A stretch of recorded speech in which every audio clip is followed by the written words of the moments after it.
아, 오늘 저녁 예배에 오신 여러분을 진심으로 환영하고 축복합니다. 이렇게 장로님들이 아침부터 교회를 섬기시느라 수고가 많았을 텐데 이렇게 저녁 때까지 저희 예배를 이렇게 섬겨주시고, 또 오늘 특별히 섬김 사관학교 훈련 받으시는 분들이 예배에 참석하셨죠?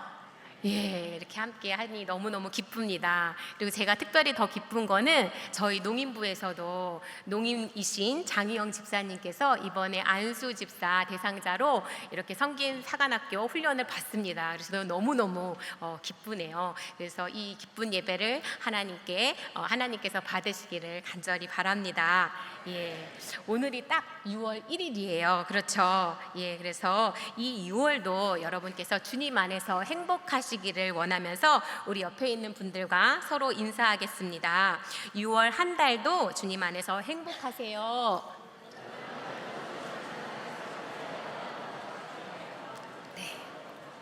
이렇게 인사를 하니까 6월 한 달이 정말 행복하고 힘이 날 것 같습니다.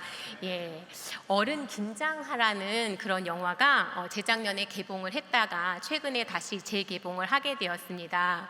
이 김장하라는 분은 1944년생으로 되게 어려운 환경의 가정 살림에 한약방에서 머슴살이를 하면서 공부를 열심히 하여서 한약사가 되었고, 그래서 남성당이라는 한약방을 운영하였습니다.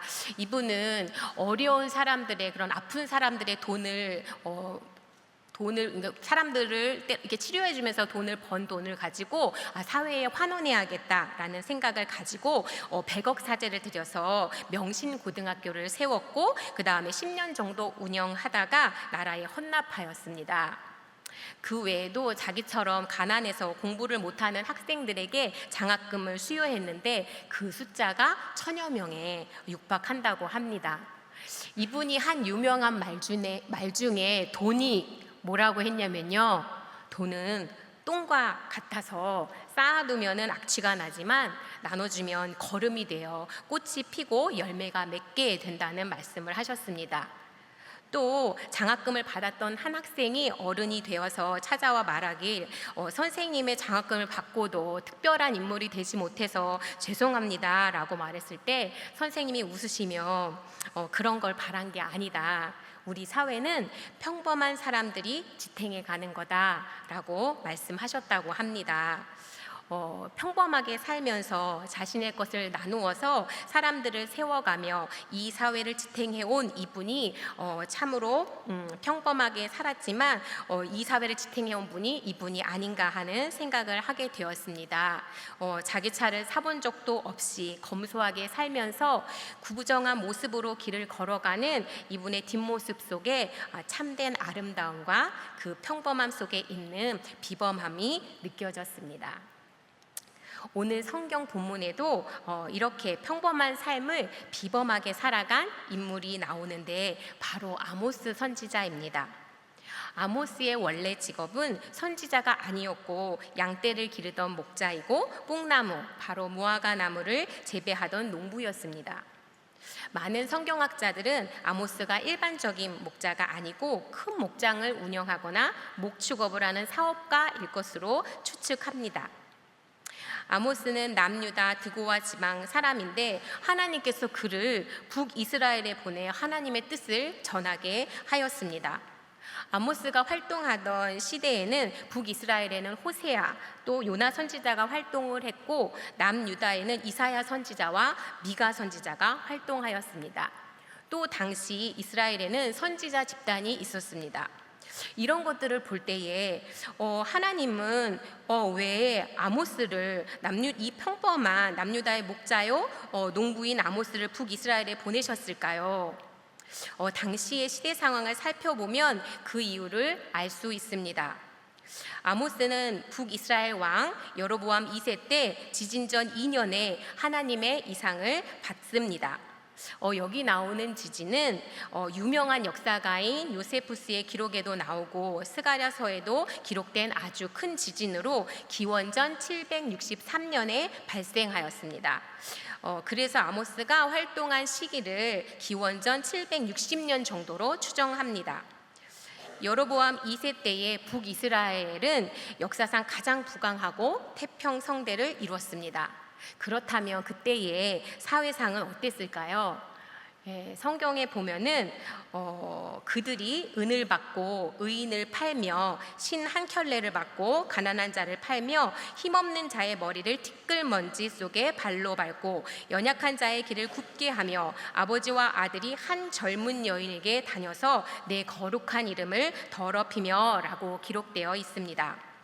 당시 북이스라엘은 사회적으로 가난한 자를 압제하고 공의와 정의가 무너져 있었으며 성적으로 매우 타락해 있었습니다.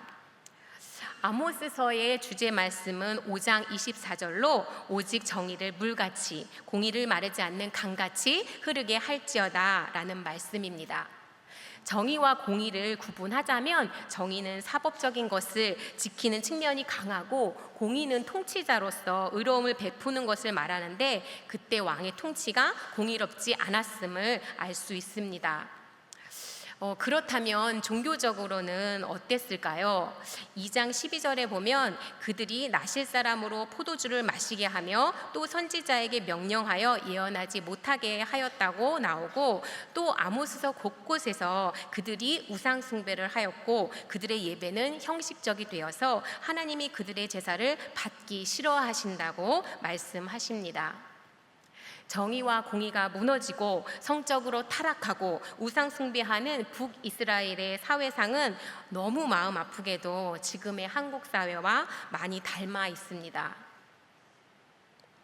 한국은 엄청난 경제 발전을 이루었지만 부의 양극화와 타락한 정치로 사회 전반의 정의와 공의가 무너졌고 성적으로 타락해 있습니다. 정말 무속인들이 공영방송까지 진출하여서 우상숭배를 부추기며 하나님의 예배를 멸시하는 그런 사회가 되었습니다. 무엇이 원인인가요? 아모스서 8장 11절 말씀을 우리 함께 읽겠습니다. 주 여호와의 말씀이니라. 보라, 날이 이를지라. 내가 기근을 땅에 보내리니 양식이 없어 주림이 아니며 물이 없어 가람이 아니고 여호와의 말씀을 듣지 못한 기갈이라. 아멘. 그들에게 양식과 물이 없는 것이 문제가 아니라 하나님의 말씀이 없는 것이 문제입니다. 하나님의 말씀이 없으니 하나님을 경외하지도 않고 영적인 맹인이 되었습니다. 그래서 선지자들이 예언하지 못하게 하고 또 타락한 선지자들은 정치와 결탁하면서 하나님이 말씀하실 통로가 모두 없어진 것입니다. 하나님이 얼마나 답답하셨을까요? 그래서 하나님은 북이스라엘의 정치와 종교의 영향력을 받지 않는 외부 사람인 아모스를 부르셨던 것입니다. 외부 사람이 필요했다면 남유다에 있는 선지자들을 보낼 수도 있을 텐데 왜 평범한 아모스를 보내셨을까 하는 의문이 여전히 남습니다. 오늘 성경 말씀을 보면 7장 15절 말씀인데요. 양떼를 따를 때에 여호와께서 나를 데려다가 아모스가 양떼를 돌볼 때에 하나님이 아모스를 부르셨습니다. 자기 일을 잘 감당하고 있는 아모스에게 하나님은 북이스라엘에 가서 심판을 선포하라라고 하십니다. 이 하나님의 뜬금없는 명령에 아모스는 어떤 마음이 들었을까요? 북이스라엘과 남유다는 말은 통하지만 이미 분열된 다른 나라이고 낯선 곳입니다.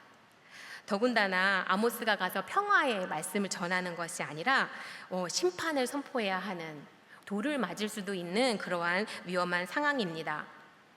아모스는 얼마든지 하나님, 저는 선지자가 아니에요, 저 지금 목장을 잘 운영하고 있잖아요 라고 핑계댈 수도 있었을 텐데 아모스는 그러지 않았습니다. 그만큼 아모스는 하나님께 헌신된 사람이었습니다.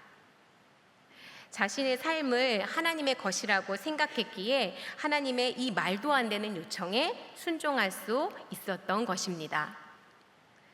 자신의 삶이 하나님의 것이라고 생각하는 사람이 자신이 현재 하는 일을 하찮게 여기거나 대충 할 수 있을까요?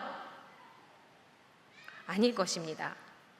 아모스는 목자 일도 하나님의 일로 여겼고 북이스라엘에서 하나님의 뜻을 전하는 일도 하나님의 일로 여겼기에 하나님의 부르심에도 응할 수 있었습니다. 우리가 진정 내 삶의 주인이 하나님이라고 여긴다면 지금 여러분이 하는 일도 하나님의 일로 성실히 감당하고 또 하나님이 어떤 일로 부르시면 그 일도 순종해야 하는 것입니다. 아모스가 하나님께 헌신된 자세로 자신의 일을 성실하게 담당할 때 그의 평범한 일상은 하나님의 비범한 뜻에 쓰임받을 수 있었습니다. 선지자는 어떤 사람인가? 하나님의 말씀을 전하는 사람입니다. 하나님의 말씀을 전할 때 선지자는 먼저 하나님의 마음을 그대로 느끼고 그 하나님과 동일한 마음을 가져야 합니다. 심지어 호세아는 음란한 여인인 고멜을 아내로 받아들여 애통하는 하나님의 마음을 본인이 직접 경험하면서 하나님의 마음을 전합니다. 아모스서 3장 7절에 보면 주 여호와께서 자기 비밀을 그종 선지자들에게 보이지 아니하시고 결코 행하심이 없으시리라 라고 말씀하십니다. 하나님과 아모스 사이에는 친밀하여 비밀이 없었습니다.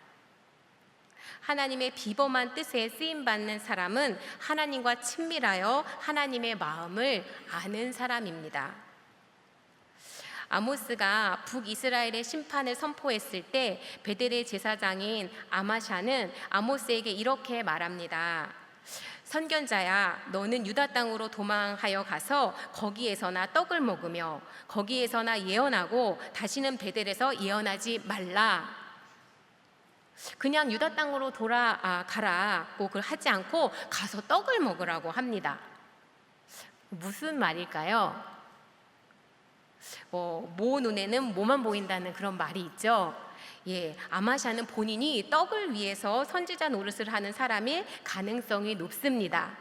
그래서 왕이 하나님을 경외하지 않고 공의가 없는 정치를 해도 그 왕의 비위를 맞추며 오히려 하나님의 뜻을 전하는 아모스에게 너는 예언하지 말고 돌아가서 떡을 먹으라고 그렇게 말하는 것입니다. 하나님이 부르시는 사람은 자기의 배를 위해 사는 사람이 아니라 부르심을 따라 사는 사람입니다. 아모스는 아마샤에게 대답합니다. 나는 선지자가 아니며 선지자의 아들도 아니라 나는 목자요 뽕나무를 재배하는 자로서 양떼를 따를 때에 여호와께서 나를 데려다가 여호와께서 내게 이르시기를 가서 내 백성 이스라엘에게 예언하라 하셨나니. 아모스는 자신이 선지자가 아니지만 양떼를 따를 때에 하나님이 자신을 불렀고 보냈다는 그 정체성과 사명감이 확실했습니다. 그래서 그는 담대하게 베델의 제사장인 아마샤에게 심판의 말씀을 선포합니다. 하나님의 비범한 뜻에 쓰임받는 사람은 자기의 정체성과 사명을 알고 거기에 순종하는 사람입니다.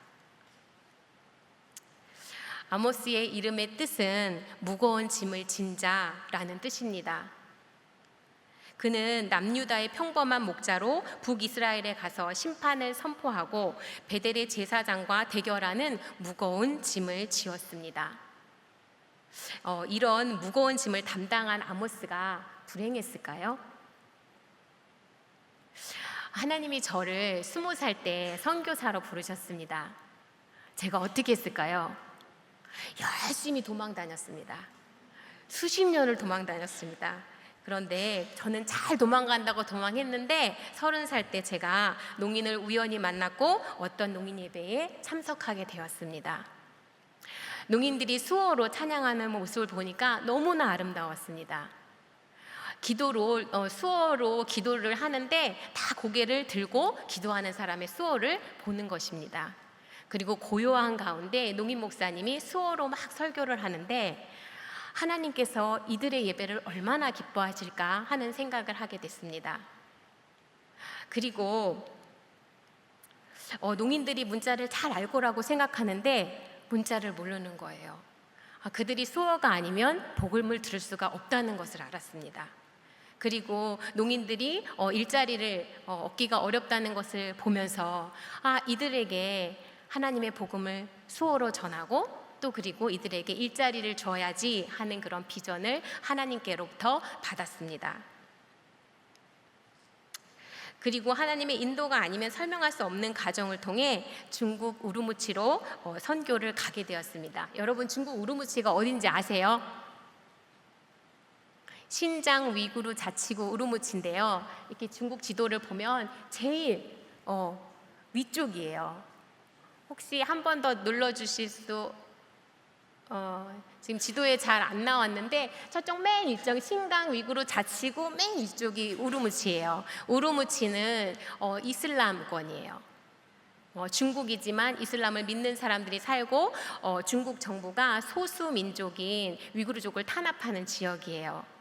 예, 이쪽에 사진 잠깐 다시 보여주시면 그날 이제 저희가 양을 잡고 그리고 같이 양탕을 끓이면서 저희 친구들과 함께 찍은 사진이거든요. 가운데 있는 게 저인데 너무 기뻐 보이죠? 예. 정말로 제가 중국에 가서 6년 동안 사역하면서 중국 수어를 배우고 또 그리고 중국어를 배우고 그리고 기쁘게 사역했었는데 2018년도에 이제 시진핑 정권이 종교 탄압을 했어요. 그래서 어쩔 수 없이 제가 한국에 돌아오게 되었습니다. 우연히 어떤 기도원에 들어가서 요나서를 묵상하게 되었어요. 하나님이 요나를 니느웨에 보내지만 요나는 불순종하고 도망갑니다. 하나님이 요나를 니느웨에 보내기 위해서 풍랑을 보내시고 물고기를 보내십니다. 요나가 억지스러운 순종으로 니느웨 사람들이 회개했잖아요. 그랬으면 정말 됐는데 하나님이 또 박농쿨을 보내고 벌레를 보내십니다. 계속 요나를 그렇게 가기 싫다고 하는데 가라고 하면서 집착을 하십니다. 요나가 가기 싫으면 다른 사람 보낼 수도 있잖아요. 요나 옆집에 사는 너를 보낼 수도 있고 놈을 보낼 수도 있고, 그런데 계속 요나를 보내시려고 그렇게 하시는 거예요. 하나님은 왜 그러시는 걸까요? 하나님이 스토커인가요? 요나서를 묵상하면서 하나님께서 요나가 하나님이 온 열방을 사랑하는 하나님의 그 마음을 요나가 갖고 하나님이 요나와 함께 일하시기 원하셨다는 것을 깨닫게 되었습니다.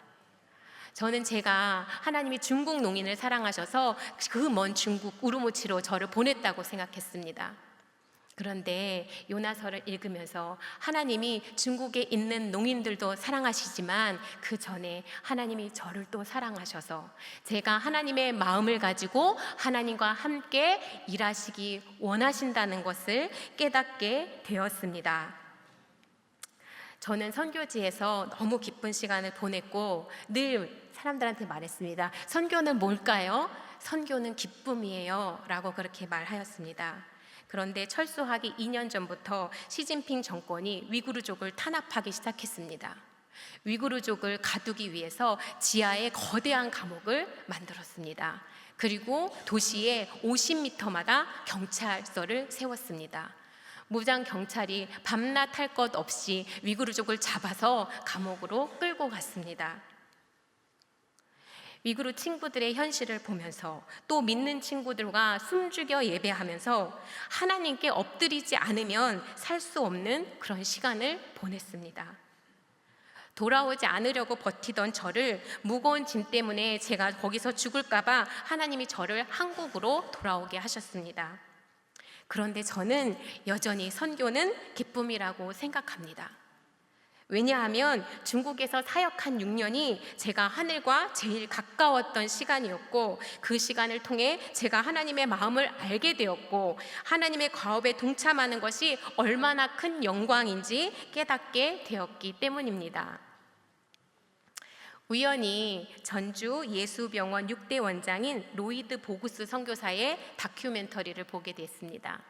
이 선교사님은 의료 선교사로 한국에 와서 하루에도 엄청난 그런 환자 수를 보면서 한국말을 배울 시간이 없었습니다. 그래서 요한복음 3장 16절만 달달달달 한국어로 외워서 그 만나는 사람들에게 그 말씀을 외워주고 전도를 했다고 합니다. 그래서 이 원장님의 별명이 뭐냐면 요한복음 3장 16절 원장이었습니다. 이 다큐멘터리의 맨 마지막에 이런 문구가 있었습니다. 많은 짐을 진 땅, 많은 짐은 진 땅. 아모스가 생각났습니다. 아모스는 평범한 사람이지만 하나님의 비범한 뜻에 순종해 무거운 짐을 지었습니다. 그러나 그 삶이 불행했다고 생각하지 않습니다. 짐을 짊어지는 것을 통해 그는 하나님의 마음을 더 가까이 느꼈고 하나님의 영광스러운 일에 참여하였기 때문입니다. 그리고 그가 이 땅에서는 평범한 삶을 살았는지 모르겠지만 하나님 나라에서는 비범한 사람일 거라고 생각합니다. 여러분의 삶에도 많은 짐이 있을 것입니다.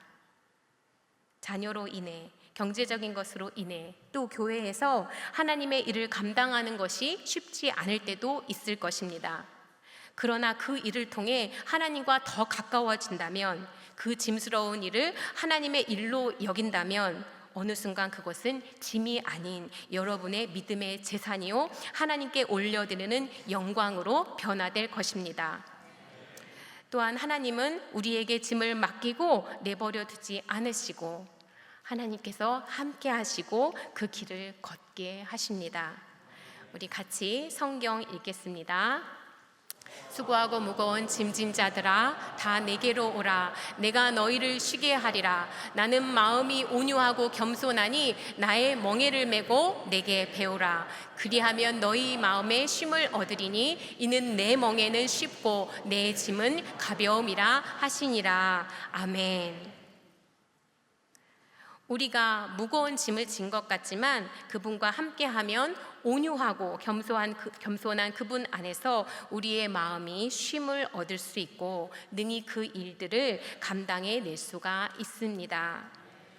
선교가 아니어도 목회자의 길이 아니어도 여러분의 평범한 삶의 짐을 하나님과 함께 묵묵히 지고 걸어가는 것, 그것이 가장 빛나고 영광스러운 일임을 기억하시기 바랍니다. 유대 전승에 의하면 아모스는 아마샤의 아들에게 막대기로 맞아서 죽었다고 합니다. 아모스의 회개 선포에도 백성들은 회개하지 않았고 아모스의 예언대로 2년 후에 지진이 났고 결국 북이스라엘은 아수르에 망하게 되었습니다. 그렇다면 아모스는 실패한 선지자일까요? 성경에 보면 그날에 내가 다윗의 무너진 장막을 일으키고, 아모스는 하나님께서 다윗의 무너진 장막을 일으키고 만국이 하나님의 기업이 될 것이라는 희망의 메시지를 선포합니다. 이 예언을 다윗의 자손이신 예수님이 성취하셔서 지금 우리가 하나님의 백성이 되었습니다. 또한 아모스의 예언이 헛되지 않은 것은 오늘날 우리가 이 성경을 보고 있기 때문입니다. 아모스는 5가지 환상을 봅니다. 그 중에 앞에 메뚜기 환상과 또 불이 삼키는 환상을 보여주실 때 아모스가 야곱이 미약하오니 어떻게 서리이까 하며 중보기도 하고 하나님이 뜻을 돌이키십니다. 하나님을 경외하지 않는 이 땅에 우리가 중보자로 서고 하나님의 정의와 공의를 이 땅에 흘려보낼 것을 결단한다면, 우리가 평범한 사람으로 하나님의 비범한 부르심에 응답하여 살아간다면 아모스의 선지자 활동은 성공한 것입니다. 로또 1등에 당첨될 확률이 800만 분의 1이라고 합니다. 그리고 한 사람이 태어날 확률은 5천만 분의 1이라고 합니다. 그 확률을 뚫고 태어나서 이 자리에 앉아 계신 여러분들은 평범하지 않습니다. 비범합니다. 그러나 모든 사람이 태어나서 죽음을 향해 걸어가며 생로병사와 희노애락을 경험한다는 차원에서 우리는 평범한 인생을 살아가는 듯합니다. 그럼에도 불구하고 우리가 아모스처럼 하나님의 마음을 가지고 평범한 일상을 충실히 살아간다면 비범한 하나님의 뜻에 이끌려 여러분들의 일상은 비범한 일상이 될 것입니다. 각자의 자리에서 하나님의 부르심에 응답하여 살아가는 평범한 사람들이 이 세상에 가득하여서 정의와 공의가 이 땅 가운데 충만하고 다윗의 무너진 장막이 세워져 온 열방이 주께 돌아오는 아모스의 희망의 메시지가 우리를 통해 이루어지길 간절히 기도합니다.